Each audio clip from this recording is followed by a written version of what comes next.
ಅಜ್ಜಿ, ನಾವೆಲ್ಲರೂ ಅಮ್ಮ ಮತ್ತೆ ಅಮ್ಮು ನಿಮ್ನ ಆಸ್ಪತ್ರೆಯಲ್ಲಿ ನೋಡೋದಕ್ಕೆ ಬರೋದಕ್ಕೆ ಎಷ್ಟೆಲ್ಲ ರಿಸ್ಕ್ ತಗೊಂಡಿದೀವಿ ಗೊತ್ತಾ?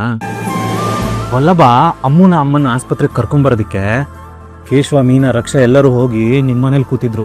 ಅವ್ರು ಬರ್ದೇರಂಗ್ ತಡೆದ್ರು. ನಾನು ಅಂಗಡಿಗೆ ಹೋಗಿ ಅಪ್ಪ ಎಲ್ಲೂ ಹೋಗ್ದೇರಂಗ್ ನೋಡ್ಕೊಂಡೆ. ಅಯ್ಯೋ ನನ್ ಕಂದ, ಎಷ್ಟ್ ಚೆನ್ನಾಗಿ ಮಾತಾಡ್ತೀಯೋ ನೀನು. ನಿಮ್ಮಮ್ಮನ್ನ ನಾನು ನೋಡ್ಬೇಕು ಅಂತಂದ್ರೆ ನೀವೆಲ್ಲರೂ ಎಷ್ಟು ಸಹಾಯ ಮಾಡ್ತೀರಾ ಗೊತ್ತಾ? ನಿಮ್ಮನ್ನೆಲ್ಲ ನೋಡಿದ್ರೆ ನನಗೂ ಜೇನುಗೂಡಿ ನೆನಪು ಬರುತ್ತೆ. ಅಷ್ಟೇ ನಿಮ್ಮ ಮನಸ್ಸು ಸಿಹಿಯಾಗಿದೆ.